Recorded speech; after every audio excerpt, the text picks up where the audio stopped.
On SBC2 now, it's Ivor the Indian. It's a cartoon about a man who lives in India, who's Indian, but he's got the unusual first name of Ivor. He had a Welsh grandma, and that's how it got handed down, but causes a lot of confusion. People going, why are you called Ivor? You're Indian, and he has to explain that. It's basically what every episode is. It's narrated by Ringo Starr, which is a big mistake because Ringo's not the great at accent. His Indian accent sounds more Welsh, which actually works out quite well for that. Also, everyone who's saying yesterday cats don't explode in space, fuck you. I'm a continuity announcer, and I know that they fucking do. So go fuck yourselves. Meanwhile, on SPC1 now, it's Rich and Ali's Craven Newsround.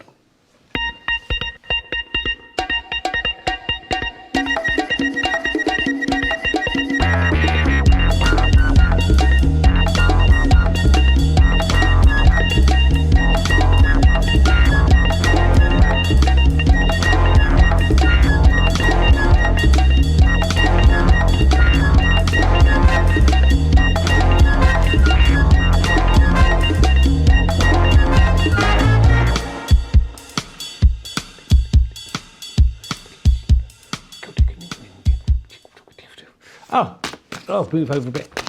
Hello, I'm Chickeny. I haven't got that in the right place, have we? It works just as well like that. I'm Chickeny. It's better like this. I'm Chickeny. Hello, it's Friday the 26th of May, 2026. I'm Richard Herring and I'm Chickeny. Woo! Also, I like winking at it, and also I like being a little drunk. Also, isn't it, Barbara? Listen. Don't start with that again. I'm very upset about yesterday. I genuinely was annoyed afterwards, after the recording, that you went too far. What are you talking about? You're talking about, A, the stuff you said about condoms and taking them off. That is not acceptable. But also, especially if it's about my mum. Neither of those things are acceptable. I would like you to be more respectful to me and my family if you want this to carry on. I felt very angry with you all day yesterday. Well, it's not my fault. It is literally your fault. Some people might say it's your fault. Well, that's what I'm worried about. Some people just by sharing a screen with you, people say that's what I think. And I don't think that, and so I'm very upset to be associated with you. I'm a big man. I'm gonna play the bigger person here, and I'm gonna carry on. What are you talking about, Wincy Willis? I don't want catchphrases during this bit. It's not appropriate. I want you to please be respectful of me. I don't think the show will work if I'm respectful. No offence. I just think, that's the dynamic. I'm the bit cheeky, I'm the bit cheeky me. Woo-hoo! Also, I say something about it. Don't say something about it. No, you're talking about Wincy Willis. I think that's also, if the family of Wincy Willis are watching, that's also offensive. If you start worrying about offending everyone, you're not going to be able to do any comedy, aren't you? I don't think that's true. I think you can just be considerate with what you're doing and work out whether the joke is worth doing. And I just ask you to do that. All right, fuck you. Pardon? Nothing?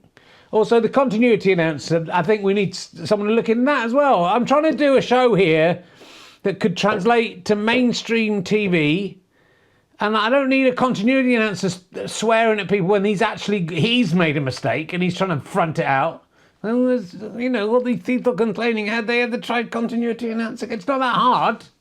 Have you ever tried continuity announcing? I haven't, but it's it's probably quite difficult to do. Which one do you think is easier to do? I think it's probably quite difficult to be a continuity announcer, but it's not that hard to not swear and stuff. Anyway, I'm not having a go at continuity announcers. I don't want anyone to be defensive. That's the problem, Richard. Every joke has a victim, doesn't it? Yeah, but not my mum. She's going through a tough time at the moment, so it's just like it's not acceptable. All right, Richard. I'd like to apologise to you and all the viewers, to anyone who might be upset by some of the things I'm saying. Hold on. I'm winking at it. Don't wink at it while you say it. Don't wink. I want a sincere apology without any winking. I am very sorry. Don't start winking. Don't put your hair up. That's even worse than winking at it. I am very sorry. I can see on the screen. They're fully winking. I didn't wink at all. I'm winking at it. I like winking at it. Richard, I am winking at it that I will not be wanking at it. If that makes you feel any better. It doesn't make me feel any better. This, incidentally, we're taking a break over the bank holiday weekend. We may not be back till Wednesday, if at all. And, I'm very upset about this. I've really felt, once this is bedded in, this might be my way back in. I didn't even want him to be in this. But that's the powers that be said he had to be in it. Because I know this one, you can learn a lot of that comedy timing from me, Richard. You can learn a lot. I've been doing jokes for 134 years. So I know what I'm talking about. Don't worry, trends come and go. Comedy changes up and down. It's like a pendulum, Rich. It's like what? A pendulum. A pendulum. A pendulum in a clock. A clock pendulum. I don't know what that is. A pendulum, Rich. It's like a pendulum. I don't think it is like a pendulum. Comedy's like a pendulum, Rich. It's like a pendulum. Yeah, it goes back and forth. It swings too far one way, then it goes back the other. Then it goes too far that way, and it swings back again. Sometimes someone really swings the pendulum. Someone swings the pendulum all the way around. It goes 360 degrees back to where it started. Don't think that ever happens in a clock. My grandfather's clock was too tall for the shelf, so it dragged along on the floor.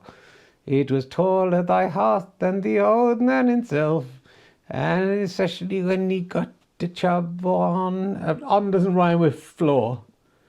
It was bought on the morn of the day that he was born. His penis was bought on that, yeah. And it was always his treasure and his pride, but it went stiffer than it ever been when the old man died. But this is a parody of the musical song that did the right. I'm jigging. No one wants the songs.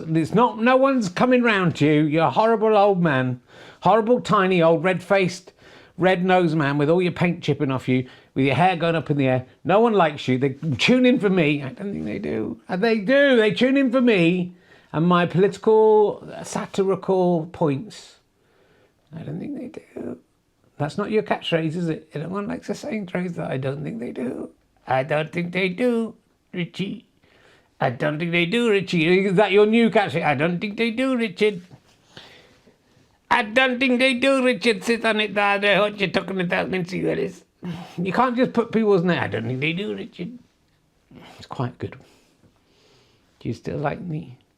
Look, Ali, I've known you all my life, and you're very important to me. That we've had some good times, we've had some bad times, and weird things have happened between us. Worse than what happened yesterday. And we've managed to weather those storms. And of course, I'll always be here for you. I know you'll always be here for me. You'll be here after I'm gone. Yeah. Can't wait for that. Or shouldn't be too long now. We don't know. Shouldn't be too long. What was the new catchphrase? Can't even remember it. I don't think they do, Rich. But I don't think they do, Dickie. I don't think they do, Dickie. Things got sticky with tricky little Dickie as he walked down the lane one day. Why are people always walking down the lanes? His son... fuck off. All right. Sorry for swearing there. I would like to apologise for swearing. This is that would just once. I want to do the news. I want to do it in 5 minutes. I want to show Channel 5 what they're missing, what they could have. You had the next. I played tennis this morning. You had a shower? No, I haven't had a shower. You smell really badly. I know. I haven't had a shower yet. You're still in your tennis kit from this morning. That was hours ago. I've been working hard. Little tricky dicky, his Mickey got sticky when he rubbed it up the wrong way. Don't start that. We had such fun the day before yesterday when you were doing the hair at the same, when you had, don't know how you did it. Can't do it anymore. Good, I'm glad because it was funny. So let's let bite. Well, shall we just shake hands on it? Okay. We're shaking hands on it. We're going to be friends. All right.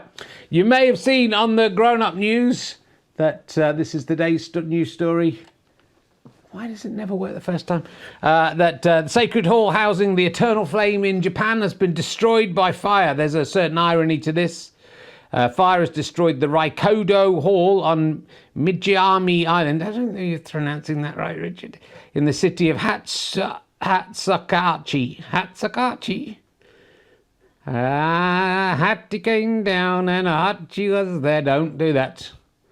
Sitting around at the bottom of the stair, and Hat said, "What do we do today?" Archie said, "Well, that's up to you today." And when everybody else was gone away, Hat sucked Archie. No. Now that's offensive to everyone. People called Hattie, people called Archie, everyone in Japan. It's from the Hiroshima Prefecture. Can't even say prefecture. Well, you can't say prefecture. Prefecture. Raikado is part of the Daishin Buddhist. This is terrible. Why don't you? We don't have a pronunciation unit on this show. He's part of the Buddhist Temple complex and houses the eternal flame, which the temple says has been burning for nearly 1,200 years.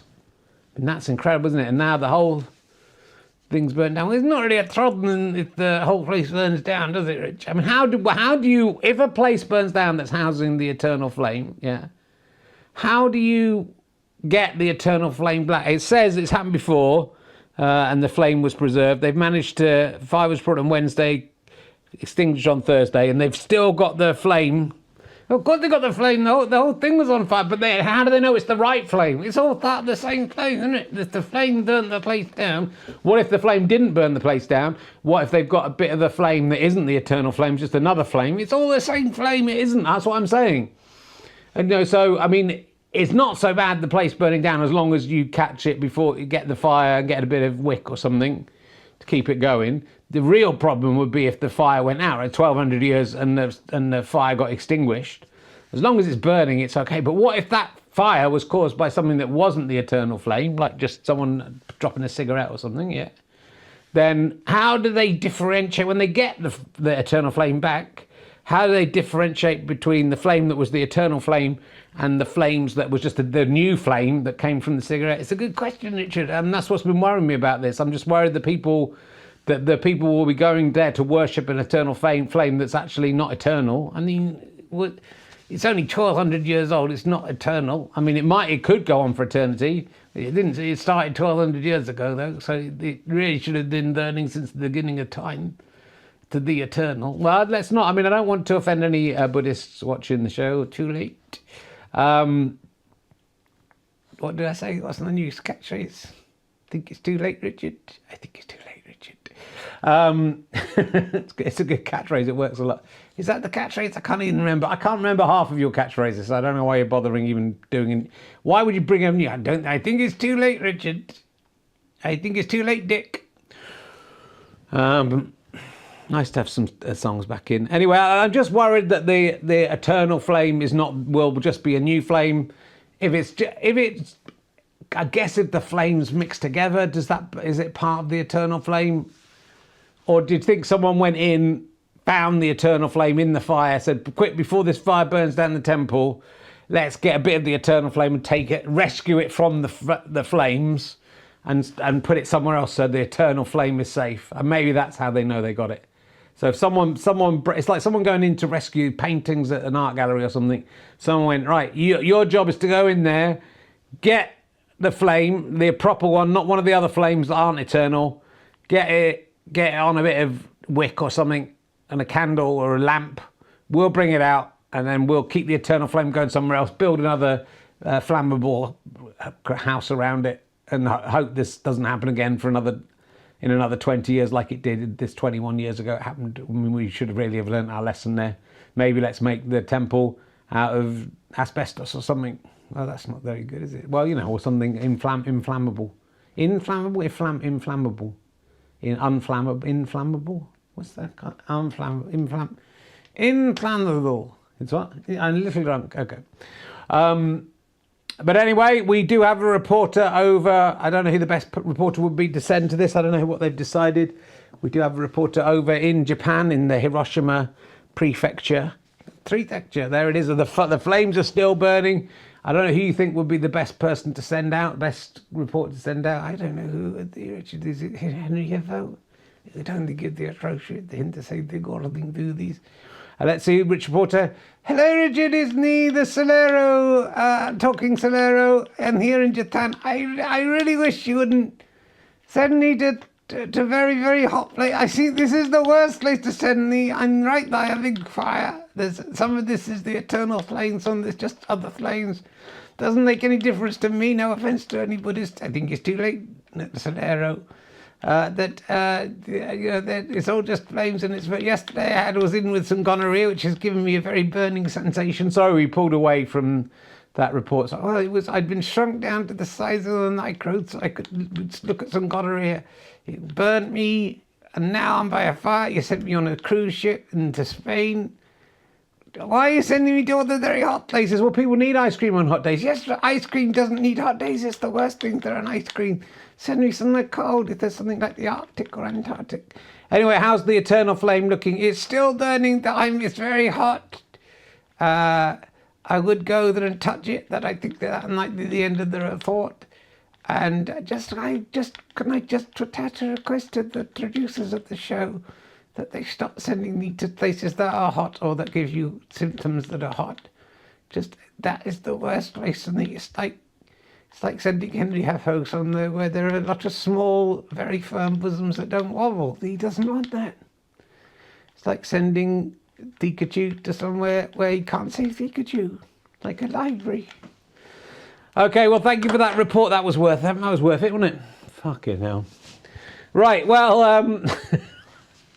as I say, look, I've made up with Ali now. It's fine. But, you know where I'm coming from.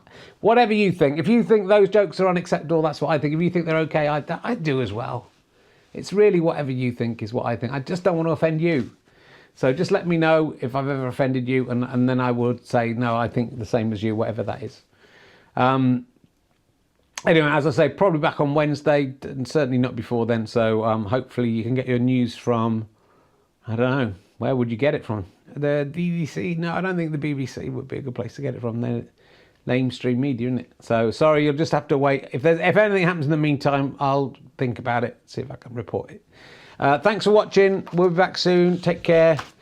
See that? Yeah, okay. Pretend to talk, yeah. Are we friends? Yeah, I think we've made up. Okay, good. There we go. Here's the outro.